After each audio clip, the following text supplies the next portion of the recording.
जय हिंद दोस्तों, मैं अभिलाष सिंह आपका स्वागत करता हूं आपके अपने YouTube चैनल स्टडी विद विनय में। आज हम अपनी भारतीय भूगोल की कक्षा को आगे बढ़ाते हुए पार्ट 12 कवर करने जा रहे हैं, जिसके अंतर्गत हम भारत के भौतिक प्रदेश के विषय पर चर्चा करेंगे। ठीक है, तो आइए हम आज स्टार्ट करते हैं भारत के भौतिक प्रदेश और उसका विभाजन। ठीक,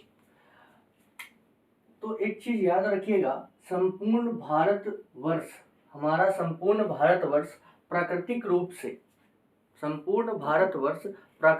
से सबसे संपन्न राष्ट्र रहा है।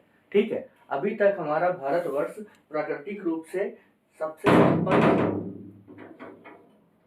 राष्ट्र रहा है। ठीक, अब संपन्न राष्ट्र की बात, मैं प्राकृतिक रूप से सबसे संपन्न राष्ट्र की बात करना इसलिए जरूरी है कि आप देख सकते हैं कि जब भारत को भौतिक प्रदेशों में विभाजित किया गया तो भारत को कुल कितने भौतिक प्रदेशों में विभाजित किया गया? 4। सबसे पहला प्रश्न खड़ा होता है कि भारत को भौतिक रूप से कितने भागों में विभाजित किया गया है? तो भारत को भौतिक रूप से 4 भागों में विभाजित किया गया है। ठीक है, आप देखिए, सबसे पहले 10.6% क्षेत्र में पर्वतीय क्षेत्रों का विस्तार है भारत के। भारत का कुल क्षेत्रफल कितना है? तो 32,87,263 वर्ग किलोमीटर। भारत का हमारे क्षेत्रफल कितना है? 32,87,263 वर्ग किलोमीटर। तो ये जो क्षेत्रफल है, इस क्षेत्रफल का 10.6% पर्वतीय क्षेत्रों का विस्तार है, 18.5% क्षेत्रफल पर पहाड़ियों का विस्तार है, 27.7% क्षेत्रफल में पठार का विस्तार है और 43.2% क्षेत्रफल पर मैदानी क्षेत्रों का विस्तार है। तो यहाँ से एक चीज आप समझ गए होंगे कि भारत का जो पूरा का पूरा भूखंड है 32,87,263 वर्ग किलोमीटर का, ये पूर्णतः मैदानी क्षेत्रों से आच्छादित नहीं है। इसमें पर्वत भी है, पठार भी है, पहाड़ियां भी हैं, ठीक है, और मैदान भी है, और इसमें वनस्पतियों का अच्छा खासा विकास है। तो मैंने क्या बताया कि संपूर्ण भारतवर्ष को भौतिक रूप से कुल 4 भागों में विभाजित किया गया है। वो 4 भाग कौन कौन से हैं? तो पर्वत, पहाड़ी, पठार और मैदान। पर्वत की बात की जाए तो कुल क्षेत्रफल का 10.6% क्षेत्रफल पर पर्वत का विस्तार है, 18.5% क्षेत्रफल पर पहाड़ी का विस्तार है, 27.7% क्षेत्रफल में पठारी क्षेत्रों का विस्तार है और 43.2% क्षेत्रफल में किसका विस्तार है? मैदानी क्षेत्र का विस्तार है। तो मैं कह सकता हूं भारत में सबसे ज्यादा सर्वाधिक किसका विस्तार है? तो भारत में सर्वाधिक मैदानी क्षेत्रों का विस्तार है। ठीक, भारत में सबसे ज्यादा किस क्षेत्र का विस्तार है भौतिक रूप से? तो मैदानी क्षेत्रों का विस्तार है। और सबसे कम किसका विस्तार है? पर्वतीय क्षेत्रों का। सबसे कम किसका विस्तार है? पर्वतीय क्षेत्रों का। अब यहाँ पास आप 2 चीज देख रहे हैं, पर्वत और पहाड़ी। पर्वत और पहाड़ी, इन दोनों में अंतर क्या होता है? तो एक चीज याद रखिएगा, जो पहाड़ी विस्तृत रूप से बहुत बड़ी श्रृंखला में होती है, एक श्रेणी में होती है, जैसे हिमालय पर्वत। जैसे हिमालय क्या है? एक पर्वत है। हिमालय क्या है? एक प्रकार का पर्वत है। मतलब जो पर्वतीय क्षेत्र बड़ा हो, मतलब जो बड़े रूप में विस्तृत होता है उसे हम पर्वत कहते हैं, और जो छोटे रूप में विस्तृत होता है उसे हम पहाड़ी कहते हैं। ठीक है, जैसे हिमालय पर्वत है, विंध्याचल पर्वत है, सतपुड़ा मैकल पर्वत श्रेणी है, ठीक है, अरावली पर्वत श्रेणी है। तो ये विस्तृत पर्वत हैं, इस कारण हमें इन्हें किसके अंतर्गत रखते हैं? पर्वतीय क्षेत्रों के अंतर्गत रखते हैं। लेकिन जैसे गिर की पहाड़ी है, गुजरात में गिर की पहाड़ी है, तो ये गिर की पहाड़ी छोटा सा क्षेत्र हो जाता है पर्वत का।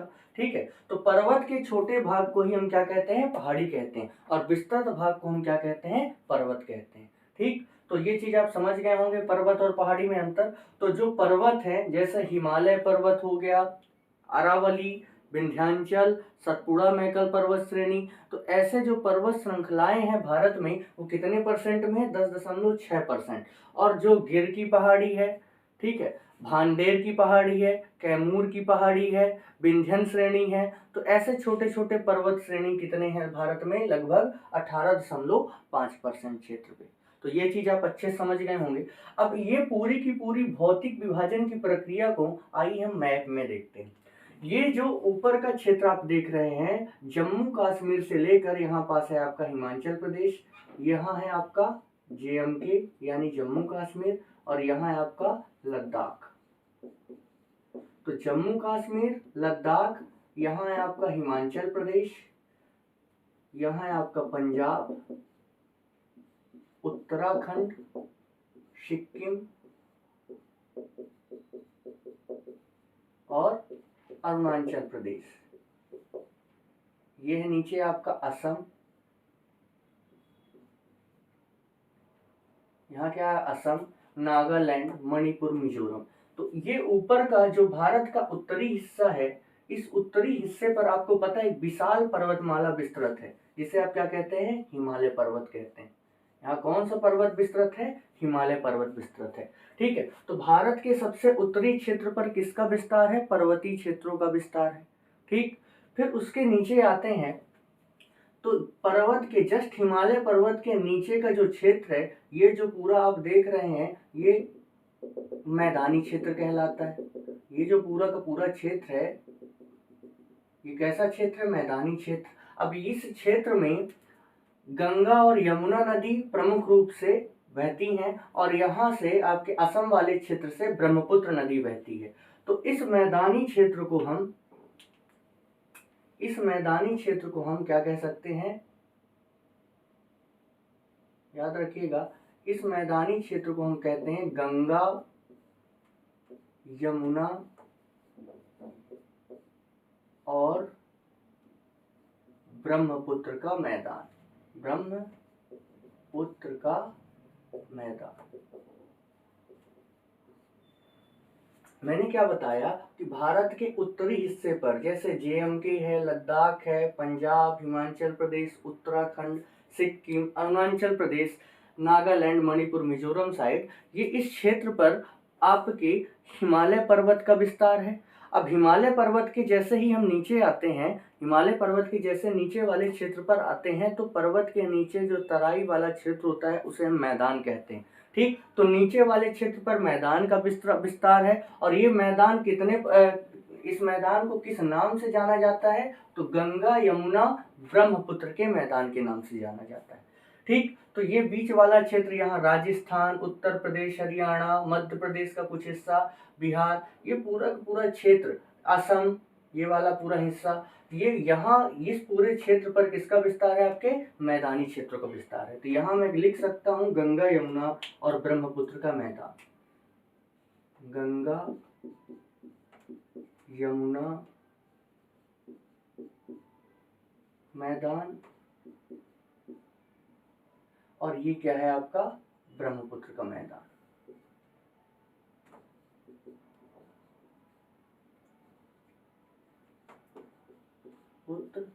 मैदान। ठीक, तो आप समझ गए होंगे कि जस्ट नीचे किसका विस्तार है? गंगा यमुना के मैदान का विस्तार है। अब ये पूरा अब यहाँ पास ये जो आप ये देख रहे हैं गोल आकृति, ये है राजस्थान का पश्चिमी हिस्सा, और राजस्थान के पश्चिमी हिस्से में कुछ क्षेत्रफल पर मरुस्थली क्षेत्र का, इसी मैदान के कुछ क्षेत्र में किसका विस्तार है? मरुस्थली भूखंड का विस्तार है। ठीक, तो मैदानी क्षेत्र के कुछ भूखंड पर मरुस्थल का विस्तार है राजस्थान के पश्चिमी हिस्से पर। ठीक, इस मरुस्थल को किस नाम से जाना जाता है? तो याद रखिएगा, थार मरुस्थल। भारत में केवल एक मरुस्थली भूमि पाई जाती है, जिसे हम किस नाम से जानते हैं? थार मरुस्थल के नाम से जानते हैं, जिसका विस्तार कहाँ है? तो आपके पश्चिमी राजस्थान में। ठीक, और ये मैदानी क्षेत्र का ही रूप है। फिर आगे बढ़ते हैं हम, तो जस्ट गुजरात के गुजरात का जो उत्तरी पोर्शन है, ये पूरा का पूरा पोर्शन दलदली क्षेत्र कहलाता है। इसे हम कहते हैं कच्छ का रण। कच्छ का रण या कच्छ का दलदल। इसे क्या कहा जाता है? कच्छ का रण या कच्छ का दलदल। तो इसी मैदानी क्षेत्र का गुजरात में एक भाग है जिसे हम कच्छ का रण या कच्छ का दलदल कहते हैं। ठीक है, तो ये मैदान का ही कुछ प्रतिशत हिस्सा है जो किसके अंतर्गत चला जाता है? कच्छ के रण के या दलदल के अंतर्गत चला जाता है। तो कभी प्रश्न पूछा जाए कि कच्छ का जो रण वाला क्षेत्र है किन दो देशों के मध्य विवादित क्षेत्र है, तो भारत और पाकिस्तान के मध्य विवादित क्षेत्र है। और कौन कच्छ के रण का कौन सा भूखंड विवादित क्षेत्र है? तो याद रखिएगा, कच्छ के रण में एक बॉर्डर वाला हिस्सा है सर क्रीक और एक हिस्सा है कोरी क्रीक। सर क्रीक और कोरी क्रीक ये दोनों भारत और पाकिस्तान के मध्य सीमा का निर्धारण करते हैं। कौन कौन से स्थान? सर क्रीक और कोरी क्रीक ये दोनों कच्छ के रण के अंतर्गत आते हैं, अर्थात ये दोनों के दोनों दलदली क्षेत्र हैं, जिस कारण ये भारत और पाकिस्तान के सीमा के मध्य में विस्तृत है, लेकिन इसलिए ये दोनों विवादित भूखंड है। समझ में आई बात? तो भारत और पाकिस्तान के मध्य विवादित भूखंड कौन कौन से हैं? कच्छ के रण में विस्तृत सर क्रीक और कोरी क्रीक, ये आप याद रखिएगा। फिर इसके नीचे ये गुजरात के नीचे वाला हिस्सा सौराष्ट्र प्रदेश कहलाता है, यहाँ भी मैदानी क्षेत्रों का विस्तार है। फिर आप एक चीज और समझिए, यहाँ पास ये जो आप पूरा का पूरा देख रहे हैं इस भूखंड को हम कहते हैं प्रायद्वीपीय भारत। प्रायद्वीपीय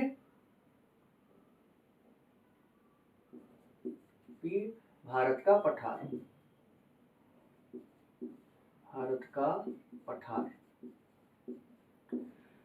ये क्या है आपका? प्रायद्वीपीय भारत का पठार। भारत के दक्षिणी हिस्से को हम प्रायद्वीपीय भारत कहते हैं और इस भाग पर पूर्णतः किसका विस्तार है? पठारी क्षेत्रों का विस्तार है।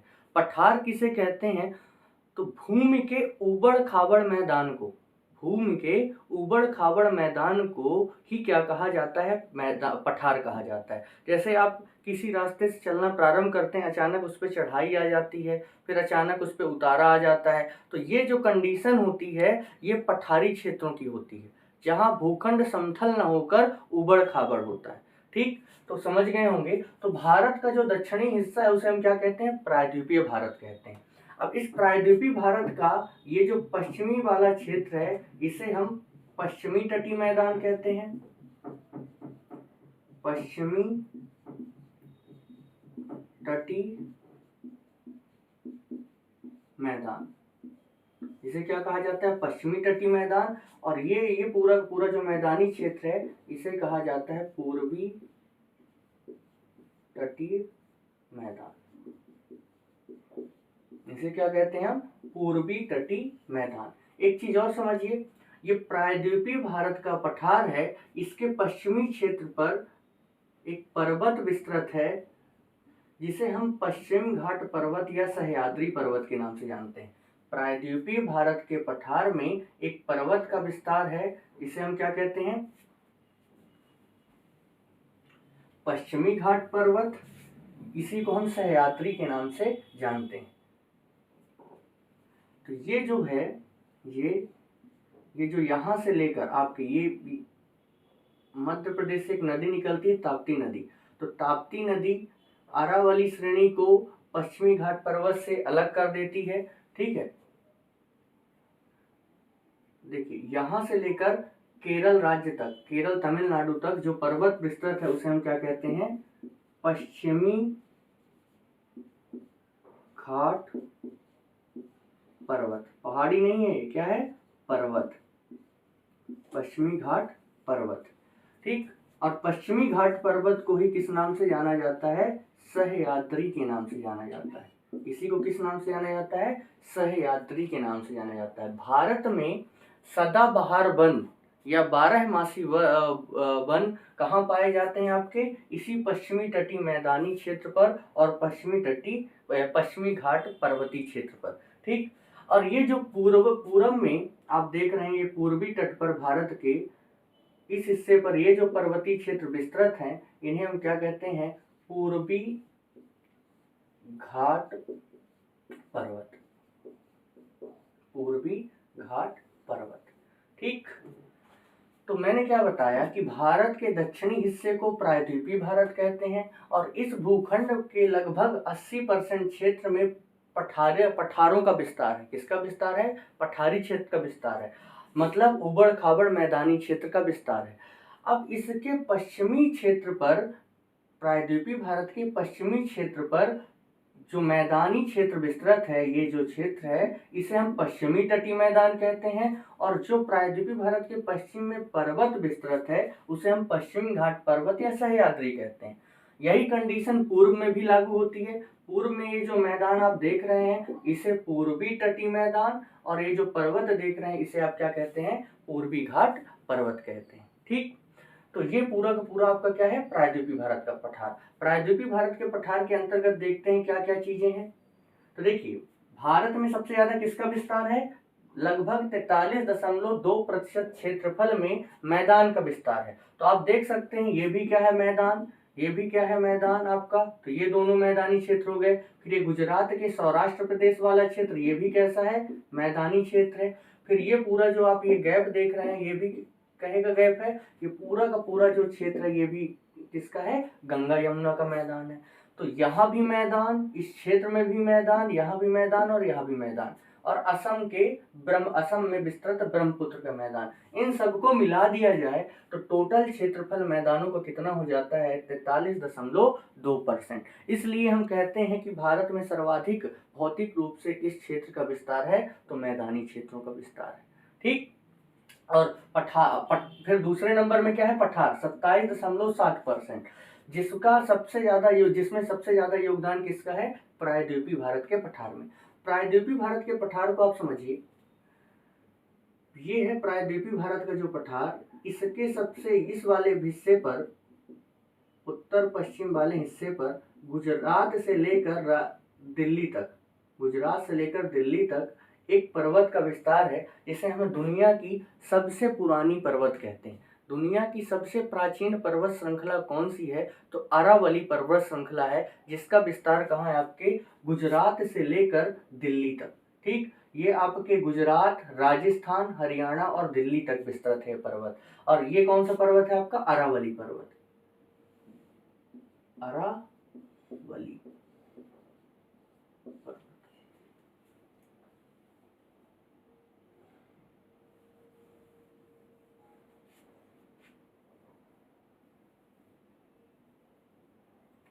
ठीक,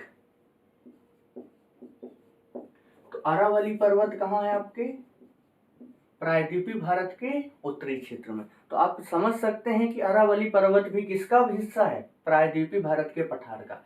अरावली पर्वत के जस्ट नीचे मालवा का पठार विस्तृत है, जो कि मध्य प्रदेश में है। ठीक, और मालवा के पठार के नीचे एकदम दक्षिण में देखिए, उत्तर पश्चिमी क्षेत्र पर अरावली पर्वत हो गया। अरावली पर्वत के नीचे क्या हो गया, मालवा का पठार, और मालवा के पठार के जस्ट नीचे विंध्याचल पर्वत श्रेणी का विस्तार है। किसका विस्तार है, आप विंध्याचल पर्वत श्रेणी। विंध्याचल पर्वत श्रेणी जो है आपके मध्य प्रदेश से लेकर सासाराम बिहार तक विस्तृत है। इसके जो अवशेष हैं कहाँ तक पाए गए हैं, आपके सासाराम बिहार तक पाए गए हैं। मध्य प्रदेश के धार जिले से प्रारंभ होती है श्रेणी, और विंध्यन श्रेणी, भांडेर श्रेणी, कैमूर श्रेणी, कई सारी श्रेणियां मिलाकर ये सासाराम बिहार तक विस्तृत है। ठीक है, तो मालवा के दक्षिण विंध्याचल पर्वत, फिर विंध्याचल पर्वत के जस्ट नीचे यहाँ पास नर्मदा सोन घाटी का विस्तार, सोन घाटी, इसका विस्तार है नर्मदा सोन घाटी। और फिर इसके नीचे सतपुड़ा मैकल पर्वत। तो समझिएगा, अरावली पर्वत, मालवा पठार, विंध्याचल पर्वत, फिर बीच में क्या है, नर्मदा घाटी। जो नर्मदा घाटी है, जो नर्मदा नदी है, दो पर्वतों के मध्य प्रवाहित होती है। इस कारण इस क्षेत्र को हम भ्रंशित मैदान कहते हैं, भ्रंशित क्षेत्र कहते हैं। जब कोई भी नदी या कोई भी घाटी क्षेत्र दो पर्वतों के मध्य होता है उसे हम भ्रंश कहते हैं। उसे हम क्या कहते हैं, भ्रंश। तो नर्मदा नदी कहाँ बहती है, आपके भ्रंश में बहती है। यहाँ बहती है आपकी नर्मदा नदी, और ये कैसा क्षेत्र है आपका, भ्रंश घाटी वाला क्षेत्र। क्योंकि किन पर्वतों के मध्य है, तो विंध्याचल और सतपुड़ा पर्वत के मध्य। ठीक, फिर यहाँ आते हैं तो यहाँ से निकलती ताप्ती नदी और सूरत के निकट कहाँ गिर जाती, खंबात की खाड़ी पर। तो इस ताप्ती नदी के जस्ट नीचे महाराष्ट्र में एक पर्वत है अजंता की पहाड़ी। तो देखिए एक क्रम याद रखिए, क्या क्या हो गया आपका, अरावली, मालवा, विंध्याचल, नर्मदा घाटी, फिर सतपुड़ा मैकल पर्वत, और फिर इसके नीचे ताप्ती नदी भ्रंश घाटी। क्योंकि ताप्ती नदी भी दो पर्वतों के मध्य प्रवाहित होती है। उत्तर में क्या है सतपुड़ा मैकल पर्वत, और दक्षिण में क्या है आपका अजंता की पहाड़ी महाराष्ट्र में। ठीक, तो ये भी भ्रंश घाटी पर बहती है। फिर इसके नीचे आते हैं तो यहाँ पास है दक्कन का पठार महाराष्ट्र में, दक्कन पठार। फिर ये नीचे वाला क्षेत्र यहाँ कर्नाटक का पठार विस्तृत है, यहाँ तेलंगाना का पठार है, तेलंगाना का पठार का विस्तार है। ऊपर जाते हैं तो दंडकारण्य पठार छत्तीसगढ़ वाले क्षेत्र में विस्तृत है, दंडकारण्य पठार। इसी प्रायद्वीपीय भारत के पठार के अंतर्गत है ये सारी चीजें, दक्कन पठार, तेलंगाना पठार, कर्नाटक पठार, दंडकारण्य पठार। फिर भारत का रूर कहा जाने वाला छोटा नागपुर का पठार, छोटा नागपुर पठार। ठीक, तो समझिएगा मैंने स्टार्ट किया अरावली से, फिर मालवा का पठार, फिर क्या हो गया आपका यहाँ पास आप देखेंगे तो एमपी मध्य भारत का भी पठार है, बुंदेलखंड का पठार है। ठीक है, बहुत सारे पठारी क्षेत्र हैं एमपी में। इसके नीचे आते हैं तो विंध्याचल पर्वत है, फिर नर्मदा भ्रंश घाटी है, फिर सतपुड़ा मैकल पर्वत श्रेणी, फिर ताप्ती नदी भ्रंश घाटी, और ताप्ती नदी भ्रंश घाटी के दक्षिण में अजंता की पहाड़ी। अजंता की पहाड़ी के दक्षिण में दक्कन का पठार, तेलंगाना का पठार, कर्नाटक का पठार, दंडकारण्य का पठार छत्तीसगढ़ में, और छोटा नागपुर का पठार आपके झारखंड राज्य में। फिर ये जो आपकी प्रायद्वीपीय भारत की जो पहाड़ी है, ये उत्तर पूर्वी क्षेत्र पर इस पे एक पहाड़ी का विस्तार है। उत्तर पूर्वी क्षेत्र पर एक पहाड़ी है, पश्चिम बंगाल में मैं कह सकता हूँ, वेस्ट बंगाल में प्रायद्वीपीय भारत के पठार की एक पर्वत श्रृंखला है जिसे हम क्या कहते हैं, राजमहल की पहाड़ी, राजमहल की पहाड़ी। ये सब हम डिटेल से समझेंगे। अभी तो सिर्फ मैं एक पृष्ठभूमि तैयार कर रहा हूं कि इन भौतिक प्रदेशों को किस प्रकार से भारत को भौतिक विभाजित किया गया है और किस हिस्से पर भारत की किन किन चीजों का विस्तार है। ठीक है, हम स्टार्ट करेंगे, सबसे पहले पर्वत पढ़ेंगे, फिर इसी के अंतर्गत कुछ पहाड़ियां भी पढ़ेंगे, फिर पठारी क्षेत्रों के बारे में पढ़ेंगे, फिर मैदानी क्षेत्रों के बारे में पढ़ेंगे। इसके अंतर्गत हम नदियां, उच्च भूमि क्या होती है, तराई क्षेत्र क्या होते हैं, मैदानी क्षेत्र क्या होते हैं, सब कुछ समझेंगे। ठीक, तो मैंने क्या बताया कि प्रायद्वीपीय भारत के पठार के उत्तर पूर्वी क्षेत्र पर यानी पश्चिम बंगाल राज्य में एक पहाड़ी विस्तृत है जिसे राजमहल की पहाड़ी कहते हैं। ठीक, अब आपको पता है कि यहाँ से एक नदी उत्तराखंड से एक नदी निकलती जिसे हम कहते हैं गंगा नदी, और उत्तराखंड से एक नदी निकलती जिसे हम कहते हैं यमुना। ये दोनों प्रयागराज में मिलती हैं और संयुक्त धारा के रूप में आगे बहने लगती हैं। फिर आपके तिब्बत में मानसरोवर झील से कौन सी नदी निकलती है, ब्रह्मपुत्र नदी, जो अरुणाचल प्रदेश असम से होते हुए कहाँ पहुंचती है, आपके बांग्लादेश।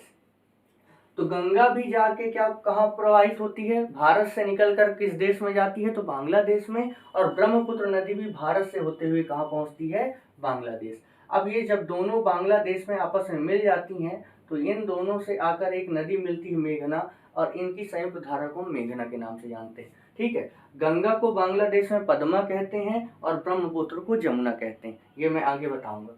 ठीक है, तो अब ये नदियां गंगा यमुना की संयुक्त धारा और ब्रह्मपुत्र और उसकी सहायक नदियों की संयुक्त धारा, ये नदियां कहाँ बहती हैं, आपके बांग्लादेश वाले क्षेत्र पर। और आज से नहीं बह रही, ये सदियों से बह रही हैं, कई वर्षों से ये नदियां यहाँ प्रवाहित हो रही। तो ये जो प्रायद्वीपीय भारत का पठार है ये विस्तृत कहाँ तक था, ये पश्चिम बंगाल तक नहीं विस्तृत था, इसका विस्तार आपके कहाँ तक था, मेघालय तक, पूर्वी भारत के मेघालय राज्य तक प्रायद्वीपीय भारत का विस्तार था। लेकिन हुआ क्या, ये जो प्रायद्वीपीय भारत का पठार है ये गंगा यमुना और ब्रह्मपुत्र की संयुक्त धारा के द्वारा क्या कर दिया गया, यहाँ काट दिया गया। इस पठारी क्षेत्र को काट के यहाँ गैप बना दिया गया। मतलब इस हिस्से, ये जो पार्ट है मेघालय वाला पार्ट, वो किससे अलग हो गया? आपके शिलांग पठार से अलग हो गया। किसके कारण? गंगा यमुना की संयुक्त धारा और आपकी ब्रह्मपुत्र की सहायक नदियों की संयुक्त धारा। तो ये दोनों नदियों ने मिलकर लगातार बांग्लादेश में प्रवाहित होने के कारण जो प्रायद्वीपीय भारत का पठार था बांग्लादेश में कट गया, जिस कारण आपका मेघालय में विस्तृत प्रायद्वीपीय भारत का पठार और भारत के दक्षिणी हिस्से पर विस्तृत प्रायद्वीपीय भारत के पठार में मध्य में गैप का विस्तार हो गया। और इस गैप को, ये बीच में जो ये गैप आप देख रहे हैं, इस गैप को किस नाम से जाना जाता है? तो याद रखिएगा, राजमहल। राजमहल की पहाड़ी कहाँ है? पश्चिम बंगाल में। तो पहला नाम क्या दिया गया इसको? राजमहल। अब शिलांग का पठार किसका हिस्सा है? प्रायद्वीपीय भारत के पठार का हिस्सा है। याद रखिएगा, शिलांग का पठार विस्तृत है मेघालय में, लेकिन हिस्सा किसका है? प्रायद्वीपीय भारत के पठार का। किसके द्वारा काटा गया है? तो गंगा, यमुना और ब्रह्मपुत्र नदियों के द्वारा ये काट दिया गया है, जिस कारण बीच में क्या बन गया है? यहाँ पास एक गैप बन गया है। अब में शिलांग के पठार में 3 पहाड़ियां हैं, गारो, खासी और जैंतिया। तो देखिए, यहाँ पास है राजमहल की पहाड़ी, तो मैंने इसका नाम क्या रखा? राजमहल। और यहाँ पास है गारो की पहाड़ी। शिलांग के पठार की सबसे पहली पहाड़ी कौन सी है? गारो की पहाड़ी। तो इस गैप को राजमहल गारो गैप के नाम से जाना जाता है। राजमहल गारो गैप। तो पूछा जाए कि शिलांग के पठार का विभाजन किस राज्य में, किस देश के अंतर्गत किया गया है? तो बांग्लादेश में। किन नदियों के द्वारा किया गया है? तो गंगा यमुना की संयुक्त धारा और ब्रह्मपुत्र और उसकी सहायक नदियों के द्वारा ये पठार को आपके बांग्लादेश में विभाजित कर दिया गया, जिस कारण जो इसका पूर्वी विस्तार था वो शिलांग पठार के रूप में मेघालय में विस्तृत हो गया और बाकी जो शेष विस्तार था आपके दक्षिण भारत में हो गया। शिलांग पठार में विस्तृत प्रायद्वीपीय भारत का पठार में 3 पहाड़ियां हैं जो वहां पाई जाने वाली स्थानीय जनजातियों के नाम पर उनका नाम रखा गया है। नाम क्या क्या है उनका? गारो, खासी और जैंतिया की पहाड़ियां। और पश्चिम बंगाल में कौन सी पहाड़ी है? राजमहल की पहाड़ी। तो राजमहल की पहाड़ी और गारो की पहाड़ी के मध्य ये जो गैप पाया गया, इसका नाम क्या दे दिया गया? राजमहल गारो गैप। ठीक, तो ये थी भारत की संपूर्ण भौगोलिक भौतिक स्थिति की। ऊपर क्या हो गया हमारे? पर्वत, बीच में हो गया मैदान, पश्चिमी तट पर मैदान, पूर्वी तट पर मैदान, मध्य दक्षिण भारत वाले हिस्से पर पूरा का पूरा पठार, कुछ में पहाड़ी और कुछ में पर्वत, और पश्चिमी घाट पर्वत और पूर्वी घाट पर्वत। तो इस प्रकार से हम संपूर्ण भारत को 4 प्रकार से भौतिक रूप से विभाजित करके उसका क्या करते हैं? अध्ययन करते हैं। तो जाहिर सी बात है, यहाँ तक की क्लास आपको समझ में आ गई होगी। अब हम कल से अगले पार्ट में स्टार्ट कहाँ से करेंगे? भारत के पर्वतीय क्षेत्र से। ठीक है, जिसमें हम हिमालय पर्वत को अच्छी तरीके से पूरे डिटेल के साथ समझेंगे, उसमें पाए जाने वाले मैदानी क्षेत्रों को समझेंगे, और इसी प्रकार क्रमशः पर्वत, पहाड़ी, पठार को क्लियर करते हुए फिर हम भारत की नदियों को कवर करेंगे। ठीक है, तो वीडियो अच्छा लगा हो तो प्लीज़ लाइक करें, सब्सक्राइब करें और शेयर करना बिल्कुल न भूलें। ज़्यादा से ज़्यादा शेयर करिए तो उतना ही अच्छा हम आपको कंटेंट प्रोवाइड करेंगे और अच्छे से ज़्यादा कंटेंट बनाकर लाने का प्रयास करेंगे। धन्यवाद।